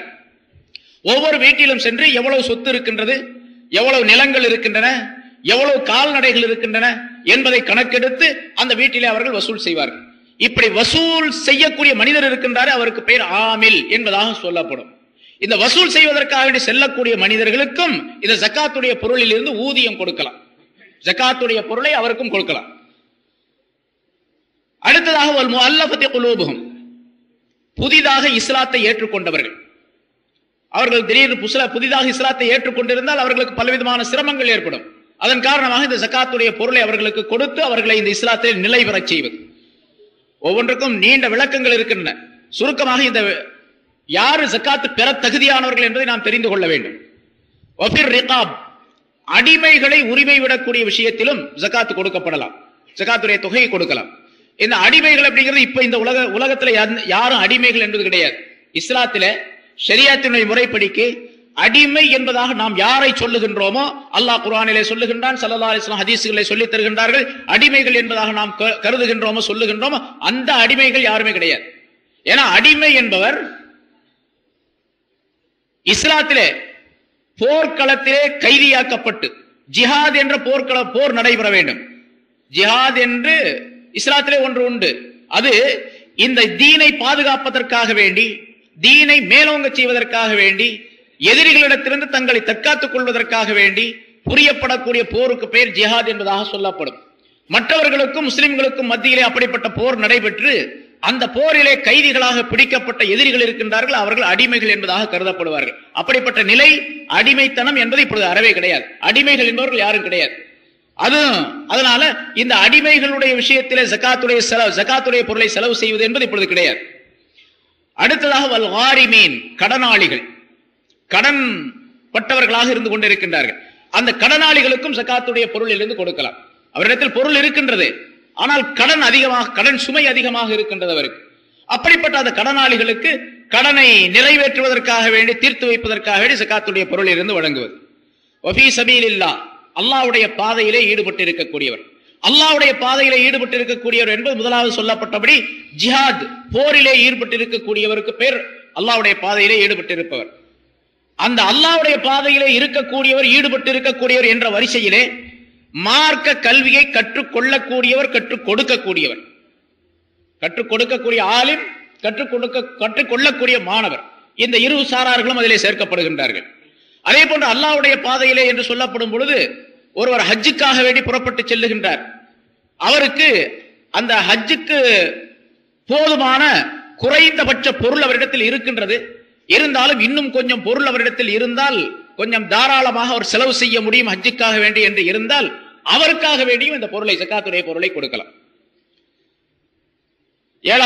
எட்டாவதாக ஒபினிஸ் சபீல், வழிப்போக்கராக இருக்கக்கூடியவர். பேரூரில் இருந்து இங்கே வந்திருக்கின்றார். அவர் வந்த இடத்திலே அவரிடத்திலிருந்து பொருள் சரியாகிவிட்டது, அல்லது பொருளாதாரத்திலே சிரமப்பட்டுக் கொண்டிருக்கின்றார். ஊருக்கு போய் சேர்வதற்குரிய வழிவகைகள் அவரிடத்தில் இல்லை என்று சொன்னால் இந்த ஜகாத்துடைய பொருள் இருந்து அவருக்கு கொடுக்கலாம். சரி, இங்க 8 கூட்ட விளக்கங்கள் நிறைய சொல்ல வேண்டியதற்கு நேரம் இல்லாது. இந்த 8 கூட்டத்தார்களிலே அந்த முதல்ல சொல்லப்பட்டபடி அடிமைகளுக்காக வேண்டி செலவு செய்தல், ஜகாத்து பொருளை கொடுத்தல் என்பது இப்பொழுது கிடையாது, அதை விட்டுடும். அதே மாதிரி சில உலமாக்கள், ஃபுகஹாக்களுடைய அபிப்பிராயப்படி வல் முஅல்லஃபத்தி குலூபுஹும், புதிதாக இஸ்லாத்தை ஏற்றுக்கொண்டவர்கள் என்பதாக சொல்லப்பட்டிருக்கிறது, அவர்களும் இப்பொழுது கிடையாது. ஏனென்று சொன்னால் ஆரம்ப காலகட்டத்திலே ரசூலுல்லாஹி ஸல்லல்லாஹு அலைஹி வஸல்லம் அவருடைய காலத்திலே இஸ்லாத்தை ஏற்றுக்கொண்டவர்கள் மிகப்பெரிய சிரமப்பட்டார்கள். அவர்களுக்கு இப்படி பைத்துல் மால் என்ற இந்த ஜகாத்துடைய நிதியிலிருந்து, பைத்துல் மாலில் சேர்க்கப்பட்ட அந்த ஜகாத்துடைய நிதியிலிருந்து பொருள் கொடுத்து அவர்களை இஸ்லாத்திலே நிலைத்திருக்க செய்யாவிட்டால் இஸ்லாத்தை விட்டு அவர்கள் சென்று விடுவார்கள், இஸ்லாம் என்பது இல்லாமல் ஆகிவிடும் என்ற ஒரு சூழ்நிலை, கட்டாயமான நிலை, நிர்பந்தமான நிலை இருந்தது. அந்த நேரத்திலே இந்த ஜகாத்துடைய பொருளை அவர்களுக்கு கொடுக்கலாம் என்ற சட்டத்தை அல்லாஹ் தஆலா சொல்லி வைத்தான். ஆனால் இஸ்லாம் இப்பொழுது வளர்ந்து வாங்கிவிட்டது, உலகம் முழுவதும் அது பரவி விட்டது. ஆகவே இப்பொழுது அந்த சட்டமாகிறது நிரந்தரமாக இருக்கக்கூடியது அல்ல. எனவே அப்படிப்பட்ட மனிதர்களுக்கும் இப்பொழுது கொடுப்பது கட்டாயம் என்பது கிடையாது என்பதாக ஃபுகஹாக்கள் தீர்ப்பளித்திருக்கின்றார்கள். ஆகவே அந்த 2 சாரார்களை நாம் நீக்கிவிட்டால் மீதி 6 பேர் வருகின்றார்கள். இதில் இந்த 6 பேர்களிலே ஜகாத்தை பெறுவதற்கு ஜகாத்துடைய தொகை மினிமம் நிசாப் என்பதாக சொன்னோமே, அதை விட குறைந்த அளவு பொருள் இருக்க வேண்டும். அவர் மிஸ்கீனாக, ஃபகீராக இருக்கக்கூடிய நிலை இந்த 6 நபர்களிலே 5 நபர்களிடத்தில் இருக்க வேண்டும். ஒரே ஒருவர் வல் ஆமிலீன அலைஹா என்று சொன்னோமே, அல்லாஹ் தஆலா சொல்லி காட்டினானே, அதாவது அந்த ஜகாத்துடைய பொருளை வசூல் செய்வதற்காக வேண்டி ஜகாத்துடைய பொருள் வசூல் செய்யக்கூடிய பணிகளிலே ஈடுபட்டு இருக்கக்கூடிய அந்த மனிதர், அவர் வசதி பெற்றவராக இருந்தாலும், அவர் ஜக்காத்து கொடுக்கக்கூடியவராக இருந்தாலும் கூட, கொடுக்கக்கூடிய அளவுக்கு பொருளாதாரம் உடையவராக இருந்தாலும் கூட, ஜக்காத்துடைய பொருளில் இருந்து அவருக்கு சம்பளமாகவோ அல்லது வேறு வகை ஊதியமாகவோ அவருக்கு கொடுக்கலாம் என்பதாக சட்டம் சொல்லப்பட்டது. மற்றவர்கள் அனைவரும் ஏழ்மையாக இருக்க வேண்டும் என்ற நிபந்தனை உண்டு அவர்களுக்கு. இப்போ வபி சபீலில்லாஹ் என்பதிலே ஒரு கருத்தை சொன்னோம். அதாவது அல்லாஹ்வுடைய பாதையிலே ஈடுபட்டு இருக்கக்கூடியவர் என்பதிலே முத்தஅல்லிம், முஅல்லிம், முத்தஅல்லிம், ஆசிரியராக தீனுடைய கல்வியை கற்றுக் கொடுக்கக்கூடியவர், கற்றுக்கொள்ளக்கூடியவர், தீனுடைய கல்வியை கற்றுக் கொடுக்கக்கூடியவர், கற்றுக்கொள்ளக்கூடியவர் என்பதாக சொன்னோம். அப்படி கற்றுக் கொடுக்கக்கூடிய ஆலிமோ மாணவரோ அவர் ஏழ்மை நிலை உடையவராக இருக்க வேண்டும். அவர் வசதி பெற்றவராக இருக்கின்றார், ஆலிமாக இருக்கின்றார், முத்தஅல்லிமாக இருக்கின்றார், மாணவராக இருக்கின்றார் சொன்னால் அவருக்கு கொடுக்க கூடாது. ஏழையாக இருப்பது நிபந்தனையாக, ஏழையாக இல்லாவிட்டால் அவருக்கு கொடுக்க கூடாது. இதை நாம் கவனத்தில் கொள்ள வேண்டும். அதே போல இப்ப புதிதாக இந்த இஸ்லாத்திலே பல்வேறு குழப்பமான கருத்துக்களை சொல்லிக் கொண்டிருக்கக்கூடியவர்கள், இந்த ஜக்காத்து பெறக்கூடியவர்களுக்கு பல்வேறு விதமான மாற்று கருத்துக்களை சொல்லக்கூடியவர்களும் இருக்கின்றார்கள். நான் ஒவ்வொரு வருஷம் சொல்றது உண்டு, ஒவ்வொரு வருஷமும் எழுதிக்கிட்டு இருக்கிறாங்க. இந்த பத்திரிகைகள் இருக்கின்றன, பத்திரிகைகளும் ஃபீ சபீலில்லாஹ்ல சேர்ந்ததுதான், அல்லாஹ்வுடைய பாதையில தான் நாங்களும் பத்திரிகை நடத்திக்கிட்டு இருக்கிறோம். ஆகவே எங்களுடைய பத்திரிகைகளுக்கும் பத்திரிகை நடைபெறுவதற்கும் உங்களுடைய ஜக்காத்துடைய பொருளை அனுப்புங்கள் என்பதாக அந்த பத்திரிகையிலே எழுதுறான். எந்த பத்திரிகையும் ஃபீ சபீலில்லாஹ்ல சேர்ந்தது கிடையாது. எந்த உலமாக்களும் எந்த ஃபுகாக்களும் இந்த சட்டத்தை சொல்லி தரவில்லை. ஃபீ சபீலில்லாஹ் என்பதிலே முதல் நிலை பெறக்கூடியவர் முஜாஹித், போராளி, இரண்டாவது முஅல்லிம், மூணாவது முத்தஅல்லிம், மாணவர், ஆசிரியர். அது தீனுடைய கல்வியை கற்றுக் கொடுக்கக்கூடியவராக இருக்க வேண்டும், கற்றுக்கொள்ளக்கூடியவராக இருக்க வேண்டும். அடுத்தது நான் சொன்னபடி, அதாவது ஹஜ்ஜுக்கு செல்லக்கூடியவர், அவர் ஏதாவது ஒரு சந்தர்ப்பத்தின் காரணமாக பொருளாதாரம் குறைவாக இருக்கின்றது என்று சொன்னால் ஜக்காத்துடைய பொருள் இருந்து அவருக்கு கொடுக்கலாம். இந்த சட்டத்தை நாம் தெரிந்து கொள்ள, ஏன்னா ஃபீ சபீலில்லாஹ், நாங்களும் ஃபீ சபீலில்லாஹ் தான் இருக்கிறோம், எங்களுக்கும் கொடுங்க என்று சொல்லிக் கொண்டு வரக்கூடியவர்கள் பலர் இருக்கிறாங்க. அதை ஜாக்கிரதையாக கவனித்துக் கொள்ள வேண்டும். அதே போன்று ஜக்காத்து கொடுப்பதிலே ஜக்காத்துடைய பொருளை அந்த மிஸ்கீன், ஃபகீர் என்று சொல்லப்படக்கூடிய ஏழ்மை நிலை உடையவர்களுக்கு தம்லீக், உரிமையாக்க வேண்டும், பொருளை உரிமையாக்க வேண்டும். இவரிடத்தில் வைத்துக் கொண்டு அந்த பொருளை அவருக்கு கொடுப்பதாக நியத்து செய்தால், அல்லது அவரிடத்தில் இருக்கக்கூடிய கடனுக்காக வேண்டி வசூல் செய்து கொண்டேன் என்று நியத்து செய்தால் செல்லாது. உதாரணமாக நம்மள்ட்ட ஒருத்தர் கடன் வாங்கியிருக்கார், ஒரு 1000 ரூபாய் கடன் வாங்கியிருக்கார். அவர் உண்மையிலே ஏழை, ஜக்காத்து வாங்குறதுக்கு தகுதியானவர். இந்த 1000 ரூபாய் இவருக்கு வர வேண்டி இருக்கின்ற காரணத்தால் இவர் என்ன செய்யறாரு, அவருக்கு ஜக்காத்து கொடுக்கிறதாக நியத்து செஞ்சு இவரே வச்சுக்கிறாரு காசு. அவர்கிட்ட சொல்றாரு, நீ 1000 ரூபாய் எனக்கு தரணும், அதனால அதை ஜக்காத்துடைய பொருள்ல நான் கழிச்சுக்கிறேன், உனக்கு ஜக்காத்து கொடுத்ததாக நான் நியத்து செய்து கொள்ள, நீ வாங்கிக்கிட்டதாக நீ செஞ்சுக்கொள் அப்படின்னு சொன்னா அது செல்லாது. இப்ப 1000 ரூபாய் அவர் கொடுக்க வேண்டும். இவர் என்ன செய்யணும் அப்படின்னு கேட்டா, இந்த 1000 ரூபாயை ஒரு தந்திரம், ஒரு அவர் அந்த கடனிலிருந்து அவர் விடுபடுவதற்காக வேண்டியும், இவர் ஜக்காத்துடைய பொருளை அவருக்கு கொடுக்கலாம் என்ற நிலை ஏற்படுவது, கொடுத்தார் என்ற நிலை ஏற்படுவதற்காக வேண்டியும் ஒரு தந்திரம் இப்படி செய்யலாம். 1000 ரூபாய் என்ன பண்ண, அவர்கிட்ட கொடுத்து 1000 ரூபாய் அவர்கிட்ட கொடுக்கணும். கொடுத்து, இது ஜக்காத்துடைய பொருள் உனக்கு கொடுத்துட்டேன், நீ கொடுக்க வேண்டிய அந்த 1000 ரூபாய் கடனை எனக்கு தந்துரு என்று சொல்லி உடனே வாங்கி கொள்ள வேண்டும். ஆனா இப்ப அப்படி கொடுத்தா கொடுப்பாங்களா திருப்பி? அப்படின்னா கொடுக்க மாட்டான் நிச்சயமா. 1000 ரூபாய் கொடுக்குறேன், நீ வாங்கிட்டு திருப்பி எனக்கு தர்ற மாதிரி தந்துருப்பா அப்படின்னு சொன்னா கொடுப்பானா? திருப்பி கொடுக்கவே மாட்டான். போயிட்டு வாங்க ஆஜியார் அப்படின்ட்டு போயிடுவாங்க பாட்டுக்கு. அதனால இப்ப என்ன பண்ணணும்னு கேட்டா, அதுக்கு ஒரு முறையை உலமாக்கள் சொல்லி தருகின்றார்கள். என்ன செய்யணும் கேட்டா, 1000 ரூபாய் அவன் தரணும், நமக்கு கடன் தரணும். இவர் என்ன பண்ணணும், ஒரு 1200 ரூபாயா கொடுக்கணும், அல்லது 1100 ரூபாயை கொடுக்கணும். தம்பி இந்தாப்பா, உனக்கு ஜக்காத்துடைய காசை நான் கொடுக்குறேன், 1100 ரூபாய் வச்சுக்க, நீ கொடுக்கக்கூடிய ஒரு 1000 ரூபாய் எனக்கு தந்துரு, உனக்கு 100 ரூபாய் லாபம் அப்படின்னு சொல்லிட்டு வாங்கிக்க வேண்டியது. இது ஒரு தந்திரம். இப்ப அதான் எதுக்கு சொல்றா, அந்த பொருளை உரிமையாக்க வேண்டும், தம்லீக் என்பதாக சொல்லப்படும். இவர் தானே வச்சுக்கிட்டு, நீ கொடுக்க வேண்டிய கடனுக்கு நான் இந்த ஜக்காத்துடைய பொருள் நானே வச்சுக்கிறேன் அப்படின்னு பாக்கெட்ல போட்டுக்கிட்டா செல்லாது. அதே போல இந்த மதரசாக்களுக்காக வேண்டி ஜக்காத்துடைய பொருளை கேட்டு வர்றாங்க, கொடுக்குறாங்க பல பேர். மதரசாக்களுக்கு ஜக்காத்துடைய பொருள் கொடுக்கப்படுது. ஆனா கொடுக்கும் பொழுது அவர்களிடத்தில் கேட்டு கொடுக்க வேண்டும். வாங்கக்கூடியவர்களும் அதை விவரம் சொல்லி வாங்க வேண்டும். அந்த மதரசாவில் படிக்கக்கூடிய மாணவர்களுக்கு இந்த பொருளை அவர்களுக்கு நான் உரிமையாக்குகின்றோம், அவர்களுக்கு தேவைப்பட்ட உடை, உணவு, புத்தகங்கள் மற்றும் தேவைப்பட்ட பொருள்களை இந்த பொருளில் இருந்து, இந்த ஜக்காத்துடைய பொருளில் இருந்து வாங்கி அவர்களுக்கு கொடுத்து விடுகின்றோம், அவர்களுக்கு உரிமையாக்கி விடுகின்றோம் என்ற நிலை இருந்தால் அந்த ஜக்காத்துடைய பொருளை கொடுக்கலாம். இல்லாவிட்டால் கொடுக்க கூடாது. ஏன்னா வாங்கிட்டு போறவரு ஆசிரியர்களுடைய சம்பளத்திற்காக வேண்டியோ மதரசாவுடைய பராமரிப்பு செலவுக்காக வேண்டியோ அல்லது வேறு ஏதேனும் கட்டட செலவுக்காக வேண்டியோ செலவழித்தால் அது செல்லுபடியாகாது. அதனால ஜகாத்துடைய பொருளை அந்த ஏழை மாணவர்கள் ஏழை மாணவர்களா இருக்கணும். ஒரு மதரசால படிக்கக்கூடிய எல்லாருமே ஏழை மாணவர்களாக இருப்பது இல்லை. ஜகாத்து கொடுப்பதற்கு தகுதி பெற்ற மாணவர்களும் இருக்கிறாங்க, குடும்பத்தார்ல தகுதி பெற்றவர்களும் இருக்கிறாங்க. அதனால இந்த ஜகாத்துடைய பொருளை உபயோகிப்பதில் மிக ஜாக்கிரதையாக இருக்க வேண்டும். ஆக மதரசாக்களுக்கு ஜகாத்துடைய பொருளை கொடுப்பதானால் தெரிந்து நன்றாக புரிந்து கேட்டு விவரம் கேட்டு அதற்கு பிறகு அதனை கொடுக்க வேண்டும் என்பதையும் நான் நினைவில் வைத்துக் கொள்ள வேண்டும். ஏன்னா இந்த ரமலான் புனிதமான இந்த ரமலானுடைய மாதத்தில் நிறைய மதரசாவுடைய சந்தாக்களுக்காக வேண்டி வசூலுக்காக வேண்டி வருகின்றார்கள். அந்த நேரத்தில் ஜகாத்துடைய பொருளை கொடுக்கும் போது இதையெல்லாம் நாம் தெரிந்து கொள்ள வேண்டும். ஆனா ஜகாத்துடைய பொருளை கட்டட நிதிக்காக வேண்டி கொடுக்கவே கூடாது, செல்லுபடியாகாது. மஸ்ஜிதுகளுக்காக வேண்டி அல்லது வேறு பராமரிப்பு செலவுகளுக்காக வேண்டி வேறு ஏதேனும் ஒரு தேவைக்காக வேண்டி வருகின்றார், ஒரு கட்டடத்துக்காக வேண்டியோ பராமரிப்புக்காக வேண்டியோ வேறு ஏதேனும் ஒரு காரணத்திற்காக வேண்டியோ வருகின்றார் என்று சொன்னால் கட்டடம் சம்பந்தப்பட்ட விஷயங்களுக்காக வேண்டி ஜகாத்துடைய பொருளை கொடுப்பது செல்லுபடியாகாது.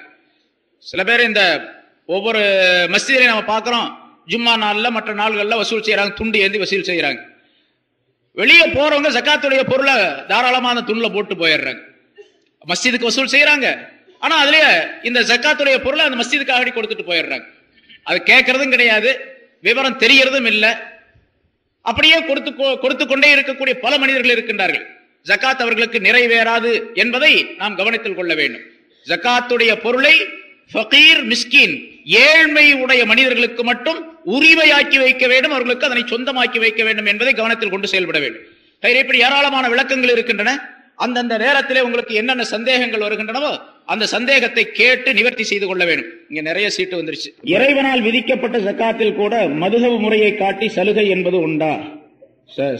சலுகை என்பது முறையா? ஹனபி மதுஹபை சார்ந்தவர்கள் மட்டும் ஏன் அணிகலன்களுக்கு ஜகாத்து வழங்க வேண்டும், ஷாஃபியாக்களுக்கு மட்டும் சலுகை? இது ஹதீஸ்ல இருக்குது. ஹதீஸ்ல பொதுவா தங்க நகைகளுக்கு ஜகாத்து கொடுக்க வேண்டும் அப்படிங்கிறது. அதை ஆய்வு செய்யக்கூடிய உலமாக்கள் இமாம்கள் என்ன செய்யறாங்க, அவங்களுடைய ஆய்வுல அவருடைய இஜ்திஹாத் என்று சொல்லப்படக்கூடிய அந்த ஆய்வின் காரணமாக அதுக்கு போட்டிருக்கக்கூடிய நகைகளுக்கு உண்டா இல்லையா அப்படிங்கிற பிரச்சனை வரும் பொழுது இமாம் ஷாஃபி ரஹ்மத்துல்லாஹி அலைஹி அவருடைய ஆய்வின்படி போட்டிருக்கக்கூடிய வழக்கமாக போட்டுக் கொண்டிருக்கக்கூடிய நகைகளுக்கு ஜகாத் தேவையில்லை.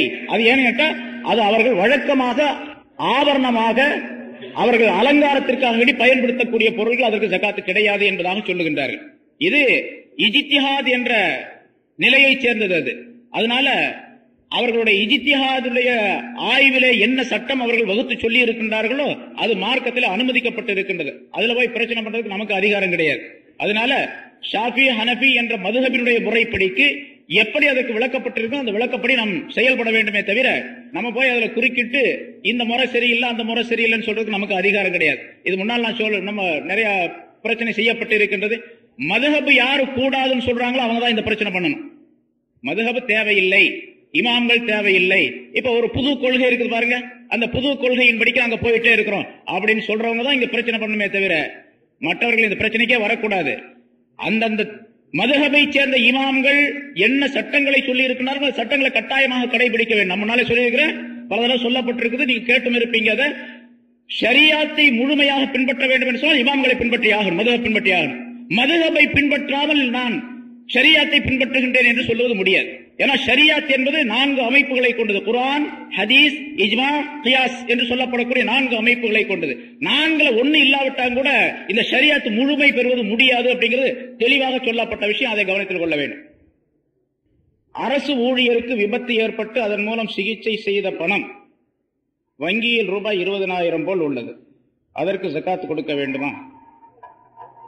விபத்து ஏற்பட்டு அதன் மூலம் சிகிச்சை செய்த பணமா, கிடைச்ச பணமா, என்ன சொல்றாங்க? நஷ்ட அதுல கூட 20,000 ரூபாய் இருந்துச்சு ஜகாத்து கொடுக்கணும். ஏன்னா அது அவருடைய பணம் தானே, அரசாங்கத்தின் மூலமாக இவருடைய விபத்துக்காக கொடுக்கப்பட்டிருக்கு, அதுக்கு ஜகாத்து கொடுக்கணும். ஒருத்தருக்கு கொடுக்கக்கூடிய கடன் மற்றும் உள்ளது, இந்த பணத்தை சேர்த்தால் தான் ஜகாத்து வாஜிபாகும், இல்லை என்றால் ஜகாத்துடைய அளவு ஆகாது. இந்த சூழ்நிலையில் ஜகாத்து வாஜிபா, அதாவது வரக்கூடிய கடனை இருக்கக்கூடிய பொருளோடு சேர்ந்தா தான் ஜகாத்து வாஜிபாகும் அப்படிங்கிறாரு. அந்த வரக்கூடிய கடன் உறுதியான கடனா, நடுநிலையான கடனா அல்லது பலவீனமான கடனா அப்படிங்கறத பார்த்து செய்யணும். உறுதியான கடன் என்பதாக இருந்தால்தான் இருக்கக்கூடிய காசோடு சேர்த்து ஜகாத்து வாஜிபாகுதா அப்படிங்கறத கவனிக்கணும். ஜகாத்து வாங்கி விற்பதற்கு உள்ள பொருள்களுக்கு உண்டு என்றார்கள். நிரந்தரமாக உற்பத்தி செய்யும் சாதனங்களின் மதிப்பை கணக்கு பார்த்து ஜகாத் கொடுக்க வேண்டுமா? என்னது? நிரந்தரமாக உற்பத்தி செய்யும் சாதனங்களின் மதிப்பை கணக்கு என்ன விளங்கல எனக்கு, அது என்னன்னு விளங்கல, நேரடியாக கேட்டுங்க. ஷரியாத் பைனான்ஸ் நடத்தி வருபவர்களிடமிருந்து முதலீடு பெற்று இருந்தால் அந்த முதலீட்டிற்கு முதலீட்டாளர் ஜகாத்து கொடுக்க வேண்டுமா, முதலீடு பெற்றவர் கொடுக்க வேண்டுமா? ஷரியாத் பைனான்ஸ் நடத்தி வருபவர்களிடமிருந்து முதலீடு பெற்று இருந்தால், அது கடனா வாங்கியிருக்காருன்னு அர்த்தம்ல. கடனா வாங்கிப்பட்டா ஜகாத்து எப்படி கொடுக்கும்? கடன் இருந்தா ஜகாத், அதாவது ஜகாத் எப்ப விதியாகும் அப்படின்னு கேட்டா, கடன் இருக்கக்கூடாது. கடன் போக மீதி பொருள் இடத்துல இருக்கணும். என்கிட்ட 1 லட்சம் ரூபாய் இருக்குது, எனக்கு கடன் இருக்குது கொஞ்சம், அன்றைக்கு தேவை இருக்குது. இப்ப இது ரமலான் மாசம், வீட்டுக்கு துணிமணி எடுக்கணும், சாமான்கள் மற்ற பொருள்கள்லாம் வாங்கணும். என்னுடைய தேவைக்கு போக, கடன்கள் போக மீதி இருக்கக்கூடிய பொருளுக்கு தான் ஜகாத்து கொடுக்கணும். இப்ப முதலீட்டு ஷரியத் பைனான்ஸ் இருந்து கடன் வாங்கி இருக்கிறார் இவர், அதனால அந்த பொருளுக்கு இது கிடையாது. ஏன்னா இவர் வாங்கினது கடனா வாங்கியிருக்காரு, இவர் மீது கடன் சுமை இருக்கின்றது. கடன் இருக்கும்போது ஜகாத்து வாஜிப் கிடையாது இவருக்கு. சம்பளம் வாங்கினால் அதற்கு ஜகாத்து கொடுக்கலாமா? எது வாங்கினாலும் சரி, சம்பளம் வாங்கினாலும் சரி, கிம்பளம் வாங்கினாலும் சரி, அது அந்த நிசாபுடைய அளவு இருந்துச்சு அப்படின்னு சொன்னா ஜகாத்து கொடுக்க வேண்டும். நான் ஒண்ணு ஞாபகம் வச்சு, கிம்பளம் சொன்னோம்னா அதுக்கு அப்படிலாம் சொல்லிவிட்டாங்க அப்படின்ட்டு அதுக்கு சேர்த்து ஜகாத்து கொடுக்க. பொருள் ஹலாலா இருக்கணும். ஹலாலான பொருளில் இருந்து ஜகாத்தோ சதகாவோ கொடுத்தா தான் செல்லுபடியாகும். அல்லாஹ் தஆலா ஸல்லல்லாஹு அலைஹி வஸல்லம் அவர்கள் சொல்லுகின்றார்கள், இன்னல்லாஹ தய்யிப் லா யக்பலு இல்லா தய்யிப். அல்லாஹ் தஆலா பரிசுத்தமானவன், பரிசுத்தமான பொருளை தவிர வேற எதனையும் ஏற்றுக்கொள்ள மாட்டான் என்பதாக. எனவே ஜகாத்துடைய பொருள் கொடுக்கக்கூடிய அந்த ஜகாத்தோ சதகாவோ, ஜகாத்து கட்டாயமானது, சதகாங்கிறது உபரியானது. அது கொடுக்கப்படக்கூடிய நேரத்தில் ஹலாலான பொருள் இருந்து கொடுக்கணும். ஒரு ஹராமா பொருள் சம்பாதித்து எவ்வளவு எத்தனை கோடி கோடியாக பணம் கொடுத்தாலும் கூட செல்லுபடியாகாது. வெளித்தோட்டத்தில் இவர் ஜகாத்து கொடுக்கிறாரு, தர்மம் கொடுக்கிறாரு, இவர் பெரிய வள்ளல், கொடை வள்ளல் அப்படின்னு சொல்லலாமே தவிர அல்லாஹ்விடத்தில் இவர் தர்மம் கொடுத்தவராக ஆக முடியாது. அதனால பணம் பொருள் ஹலாலா இருக்கணும் என்பதை ஞாபகத்தில். எல்லாத்துக்குமே அது அசலு. தொழுகை, நோன்பு, ஜகாத்து, ஹஜ்ஜு எல்லாத்துக்குமே ஹலாலான பொருள் அசலாகும். ஹலாலான பொருள் அல்லாமல் ஜகாத்து கொடுத்தால் அது செல்லுபடி ஆகாது, அல்லாஹ்விடத்தில் அந்த நன்மையை பெற்றுக் கொள்ள முடியாது என்பதை கவனத்தில் வைத்துக் கொள்ள வேண்டும். அதே போல ஜகாத்து கொடுக்க வேண்டிய பொருளில் இருந்து ஒரு சிறு பகுதியை கூட நாம் வைத்துக் கொள்ளக்கூடாது. 1 லட்சம் ரூபாய் இருக்குது, 2500 ரூபாய் ஜகாத்து இவருக்கு வாஜிப். 40 2500 ரூபாய் கொடுத்தாகணும். 2500 ரூபாயில 2499 ரூபாய் கொடுத்தா 1 ரூபாய் ஒரு வச்சுக்கிட்டாருன்னு வச்சுங்க, அப்பவும் அந்த ஜகாத்துடைய பொருளில் இருந்து ஒரு பகுதி இவருடைய பொருளை கலந்து இருக்குன்னு அர்த்தம். 1 ரூபாய் கலந்திருந்தாலும் கூட இவருடைய அந்த எல்லா பொருள்களையும் அது அழித்து நாசமாக்கிவிடும். எல்லா பொருளையும் அழித்து நாசமாக்கிவிடும். ஸல்லல்லாஹு அலைஹி வஸல்லம் அவர்கள் சொல்லுகின்றார்கள், மா ஹாலத்தத்தில் ஜகாத் மாலன் கத்து இல்லா அஹ்லகத்துஹு. ஜகாத்துடைய பொருள் எந்த பொருளிலே கலந்து விடுகின்றதோ அந்த பொருளை இந்த பொருள் அழிக்காமல் விட்டு விடாது. ஜகாத்துடைய பொருள் எந்த பொருளிலே கலந்து விடுகின்றதோ அந்த பொருளை இந்த பொருள் அழிக்காமல் விட்டு விடாது. அதனால இந்த அழிவு அப்படிங்கிறது உலகத்திலேயே தெரியும் அல்லது மௌத்துக்கு பின்னால தெரியும். ஆகவே ஜகாத்துடைய சட்டங்கள் ஏராளமாக விரிவாக இருக்கின்றன. அதை கேட்டு தெரிந்து கொள்ள வேண்டும். அல்லாஹ் தஆலா அப்படிப்பட்ட நல்ல பாக்கியத்தை நம் அனைவருக்கும் தந்தருள்வானாக என்று கேட்டு முடிக்கிறேன். வாஹிர் தவானா அல்ஹம்துலில்லாஹி ரப்பில் ஆலமீன். அஸ்ஸலாமு அலைக்கும் வரஹ்மத்துல்லாஹி வபரகாத்துஹு.